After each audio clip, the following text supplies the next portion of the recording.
আকাশবাণী গুৱাহাটীৰ FM মহাবাহু উপন্যাস পাঠ এই অনুষ্ঠানত প্ৰচাৰ কৰি থকা হৈছে কাঞ্চন বৰুৱাৰ উপন্যাস অসীমত যাৰ হেৰাল সীমাৰ ধাৰাবাহিক পাঠ পাঠ অবনী বৰাৰ প্ৰযোজনা ইন্দ্ৰজিৎ দাসৰ অসীমত যাৰ হেৰাল সীমা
কোন তহঁত?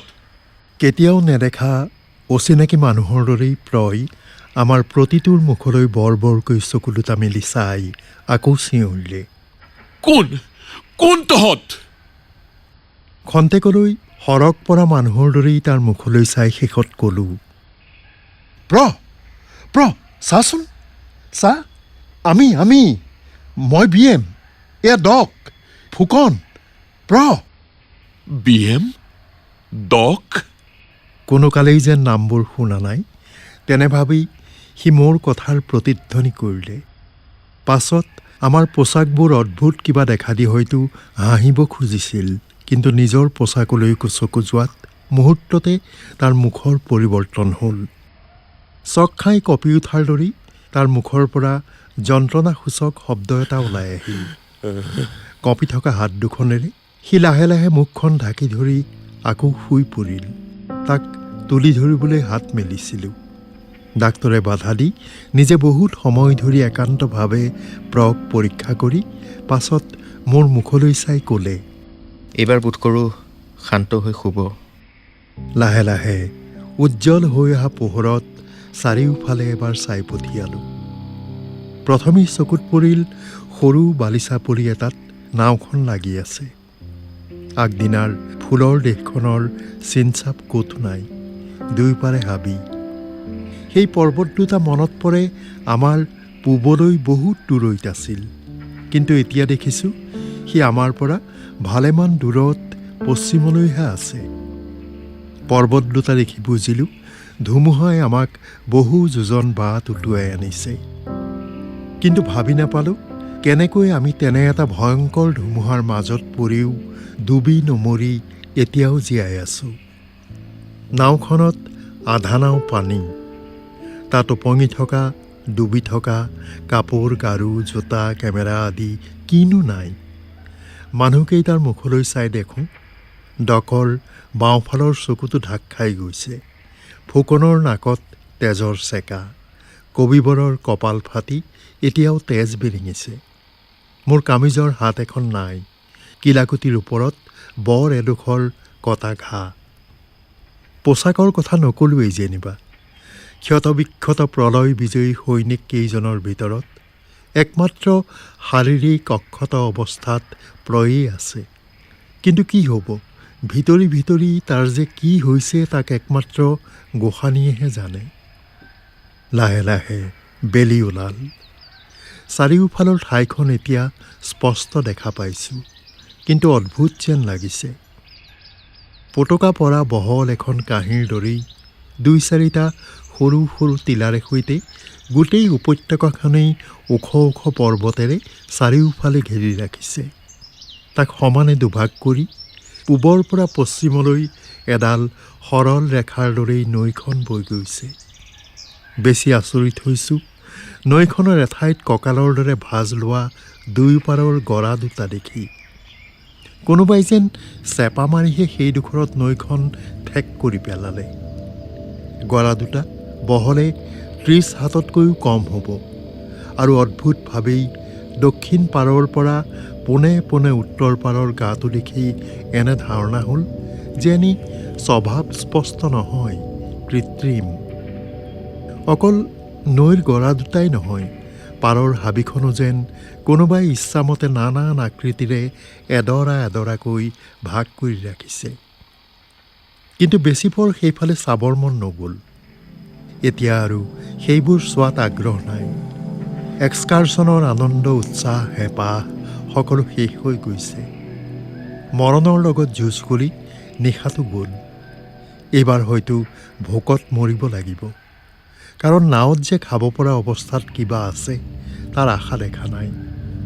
সেইবোৰ এৰিও প্ৰৰ চিন্তাই সকলোকে আটাইতকৈ বেছি অধীৰ কৰি তুলিছে। ক'ব পৰা নাই আকৌ সি ভাল হৈ উঠিবনে নুঠে। তেওঁ এইবাৰ শান্ত হৈ শোৱা দেখি আশা হৈছে সি ভাল হ'ব। ৰ'দ উঠাৰ লগে লগেই নাও এৰি সকলোৱেই বালিলৈ নামি গ'লোঁ। প্ৰক শোৱা অৱস্থাতে বিচনাৰে সৈতে কঢ়িয়াই নি তাৰ আৰু আমাৰ নিজৰ নিজৰ গাৰ কাপোৰ কানিবোৰ আৰু নাৱত থকা সকলো বস্তুকে বালিত মণিহাৰী দোকান মেলা দি মেলি দিছোঁ শুকাবলৈ। ডাক্তৰৰ ফাৰ্ষ্ট এইডৰ বাকচটোৰ যি ভগ্নাৱশেষ অৱশিষ্ট আছিল তাৰেই সি নিজক আৰু আমাৰ কেইটাৰ ওপৰত ডাক্তৰী কৰিলে। যিটো পুৱা দেখিম বুলি যোৱা নিশা এবাৰ সপোনতো ভবা নাছিলোঁ, সেই পুৱাৰে অমৃত হেন মিঠা ৰ'দ চেৰেঙা পিঠিত লৈ আমি চাৰিওটাই উভতাৰ কথা ভাবিছোঁ। এক্সকাৰ্ছনক ইতি কৰি এতিয়া প্ৰাণটো লৈ ঘৰলৈ উভতিব পাৰিলেও ভাগ্য বুলি ভাবিম।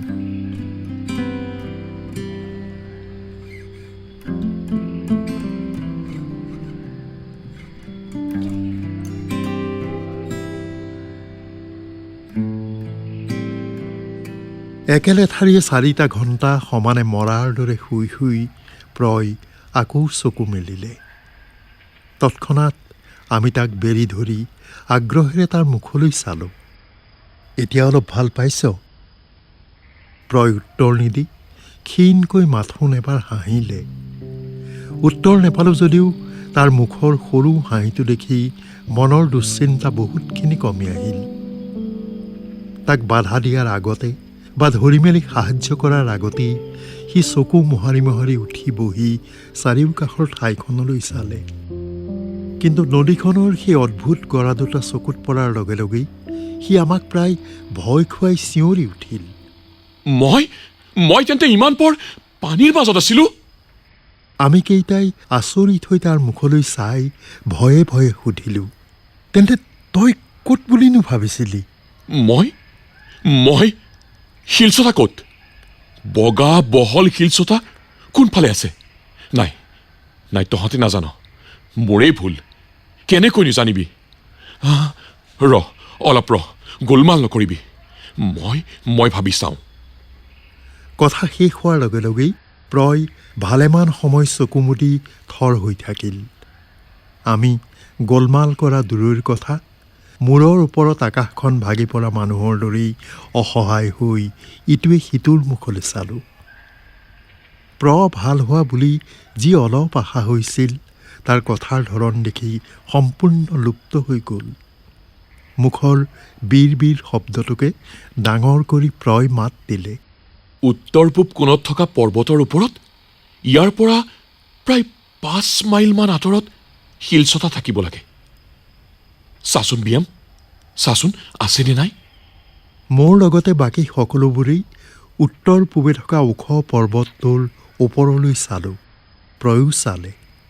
তাৰ অদ্ভুত কথা শুনি আমি যিমান ভয় খাইছিলোঁ, এইবাৰ তাতকৈ বেছি আচৰিত হ'লোঁ। কাৰণ সঁচাকৈয়ে উত্তৰ পূবফালে পৰ্বতৰ ওপৰত বিৰাট বগা শিল এচটা চকুত পৰিল। ইমান পৰে আমি কোনেও মন কৰা নাছিলোঁ। কিন্তু প্ৰয় কেনেকৈ শিলচটাৰ কথা জানিব পাৰিলে? লক্ষ্য কৰিছিলোঁ চকু মেলাৰে পৰা সি সেইফালে এবাৰো চোৱা নাই। তেন্তে নিৰ্বাক বিস্ময়ত তাৰ ফালে চাই থকাত সি লাহে লাহে ক'লে, অলপ সময় আগলৈকে মোৰ ধাৰণা আছিল মই যেন সেই শিলচটাতে বহি আছোঁ। সেই শিলচটা তাত আছে বুলি তই কেনেকৈ জানিব পাৰিলি? বাৰু তাৰ ওপৰত বহি থকাৰ নিচিনা উৎকট ধাৰণা এটাই বা তোৰ কিয় হ'ল?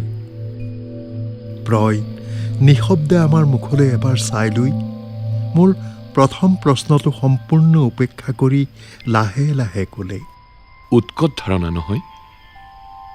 অৱশ্যে তহঁতৰ ওচৰত সি উৎকট হ'বই, কিন্তু আচলতে মই তাত বহাটো সঁচা কথা।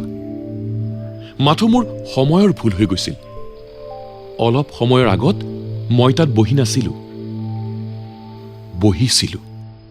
কেতিয়া? ব্যগ্ৰ হৈ প্ৰশ্ন কৰিলোঁ।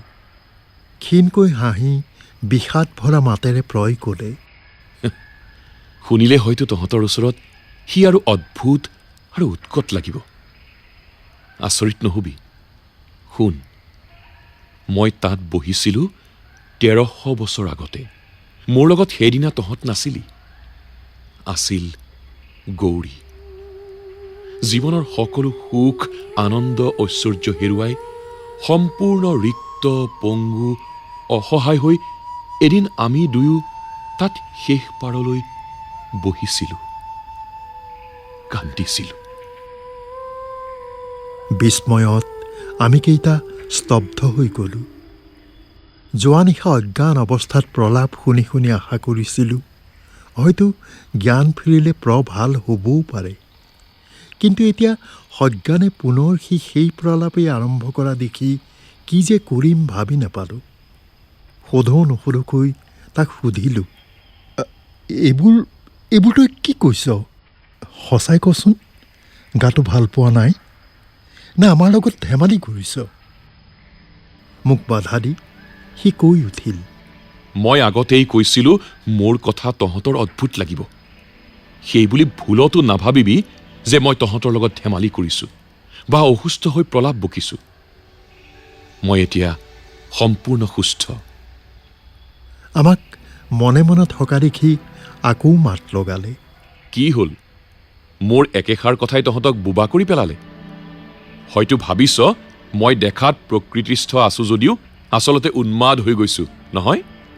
মোক গোসানীয়ে পাইছে আৰু ভাবিছ 1300 বছৰৰ কথাটো প্ৰলাপ নহয়, উৎকট কল্পনা। আৰু সৌ শিলচটাৰ কথা হয়তো ভাবিছ তহঁতক কোৱাৰ আগতে চুৰকৈ এবাৰ চাই লৈ তহঁতক আচৰিত কৰি দিছোঁ, নহয়? বাৰু বেছ, সেয়া এৰিও যদি মই এইবাৰ কওঁ যে সৌ শিলচটাৰ ওচৰতে এটা আলিও আছে, যিটো পৰ্বতৰ ওপৰে ওপৰে ইয়াৰ পৰা প্ৰায় 10-12 মাইল আঁতৰত থকা আন এখন সৰু উপত্যকালৈকে গৈছে। আৰু সেইখন ঠাইৰ মাজতে বনৰীয়া ফুলেৰে ঘেৰা এডৰা সৰু হাবিত 2-ছটা ডাঙৰ ডাঙৰ ক'লা শিলৰ ওপৰেদি বৈ পৰা এটা সৰু জলপ্ৰপাত আছে, যিটোৰ পাৰত 1300 বছৰ আগতে এহাল কিশোৰ কিশোৰীয়ে সিহঁতৰ খেলৰ লগৰী বগা ঘোঁৰা এজনী লগত লৈ নিতৌ দুপৰীয়া মনৰ আনন্দত উমলি ফুৰিছিল। আৰু যদি কওঁ সৌ শিলচটাৰ ওচৰৰ আলিটোৰ আনটো আগ আমাৰ ফালে তললৈ নামি আহিছে, আৰু নামনিত প্ৰথমেই আলিটোৰ একাষে লক্ষ লক্ষ ৰঙা বগা পদুম ফুলেৰে ভৰা বিৰাট এটা পুখুৰীও আছে, তেতিয়া আমাৰ পৰা উত্তৰৰ প্ৰত্যাশা কৰি প্ৰায় কিছু সময় অপেক্ষা কৰিও যেতিয়া একো নাপালে, তেতিয়া সি হঠাৎ বহাৰ পৰা উঠি ক'লে, নাই, তহঁতে দেখিছোঁ মোক এতিয়াও সন্দেহ কৰিছ। মই যে প্ৰলাপ বকা নাই তাক প্ৰমাণ কৰিবলৈ হ'লে ইয়াত বহি আৰু নোৱাৰোঁ। 1300 বছৰৰ মলিনতাই ঢাক খুৱাই নোথোৱা হ'লে আমাৰ চাৰিওকাষৰ এই অৰণ্যখনৰ মাজতে হাজাৰ হাজাৰ প্ৰমাণ মই ইয়াৰ পৰাই তহঁতক দিব পাৰিলোহেঁতেন। গতিকে উঠ, উঠ, মোৰ লগত পাৰলৈ যাব লাগিব। সকলো ঢাক খাই গ'লেও দুই এটা যে এতিয়াও চকুত পৰিব তাক নদীৰ সৌ ভাঁজটো দেখিয়েই বুজিছোঁ। উঠিয়া, তহঁত উঠিয়া। প্ৰক বাধা নিদিয়াকৈ তাৰ কথা শুনি গৈছিলোঁ, কিন্তু এতিয়া সি সঁচাকৈ নাৱৰ ফালে খোজ লোৱা দেখি আৰু সহ্য নহ'ল। চাৰিও প্ৰায় একেলগেই চিঞৰি উঠিলোঁ, তই বলিয়া হলি নেকি? আমাক কি বুলি ভাবিছ?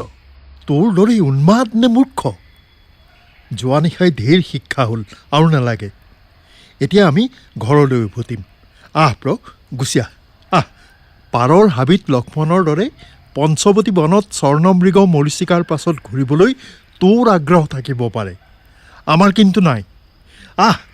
উভতি আহ। প্ৰয় ঘূৰি কঠোৰ দৃষ্টিৰে আমালৈ চালে। মই সেইবোৰ শুনিব নোখোজো। মোক এটা কথা কৈ দে, মোৰ লগত তহঁত আহিবি নে নাই? যদি ইচ্ছা নাই মই জোৰ নকৰোঁ, কিন্তু মই অকলে হ'লেও যাম। আৰু নাওখনো যদি মোক নিবলৈ নিদিয়, সাঁতুৰি হ'লেও মই পাৰলৈ যামেই। এই ঠাইখন হেঁপাহ পলুৱাই নোচোৱাকৈ মই ঘৰলৈ কেতিয়াও উভতি নাযাওঁ। কেতিয়াও উভতি নাযাওঁ। তহঁতক স্পষ্ট কথা জনাই দিলোঁ। গৈ নাৱত বহিল। নিৰুপায়ত পৰি খং বিৰক্তিৰে আমিও নাৱলৈ যাবলৈ বাধ্য হ'লোঁ। প্ৰয় বুজিছে যে আমাৰ খং উঠিছে। আমাৰ মুখলৈ চাই সি আমাৰ দুগুণ খং তোলাই আদেশ দিলে খোৱা বস্তু যি আছে লগত ল'বলৈ। তাৰ পাছত তাৰ নিৰ্দেশমতেই প্ৰথমে গ'লোঁ দক্ষিণ পাৰৰ হাবিলৈ। তাৰ মাজত ঘণ্টা দিয়েক হাবি বন ভাঙি ঘূৰি ঘূৰি আকৌ নদী পাৰ হৈ উত্তৰ পাৰলৈ আহিলোঁ। প্ৰৰ বাহিৰে আমি কেইটা মৌন গম্ভীৰ। সি কিন্তু অলপো নিৰুৎসাহ নহৈ উৎসাহেৰে ঠাইবোৰ দেখুৱাই অনৰ্গল বক্তৃতা দি গৈছে। আমাৰ মনবোৰ ইমানেই বিৰূপ হৈ উঠিছে যে তাৰ লগত কথা ক'বলৈ, তৰ্ক কৰিবলৈ, তাৰ এই বলিয়ালিবোৰৰ পৰা তাক নিবৃত্ত কৰিবলৈ ক্ষুদ্ৰতম ইচ্ছা যোৱা নাই। কিন্তু বুজিব পৰা নাই ইয়াৰ শেষ ক'ত হ'ব নে নহয়। নিৰ্বাক নিৰ্লিপ্ত হৈ তাৰ পাছে পাছে ঘূৰি ঘূৰিও যে তাৰ লগত আমি সম্পূৰ্ণ অসহযোগ আৰম্ভ কৰিছোঁ, সেইটো হয়তো তাৰ চকুত পৰিছে। কাৰণ সি এবাৰ থমকি ৰৈ আমালৈ চাই ক'লে, আৰু নালাগে, ব'ল উভতি যাওঁ। তহঁতৰ যেতিয়া বিশ্বাস হোৱা নাই, মোৰ লগত ঘূৰিবলৈও তহঁতৰ ইচ্ছাও নাই, মিছাতে তহঁতক আৰু কষ্ট নিদিওঁ। ব'ল উভতি যাওঁ। যা হওক এই প্ৰথমবাৰলৈ তেওঁ মানুহৰ দৰে কথা ক'বলৈ আৰম্ভ কৰিছ। ইমান পৰ ধৰি যে কি বলিয়ালি কৰিছিলি তাক বুজিব পৰা শক্তিকণ আকৌ ফিৰাই পোৱা দেখি সুখী হ'লোঁ। ব'ল যাওঁ।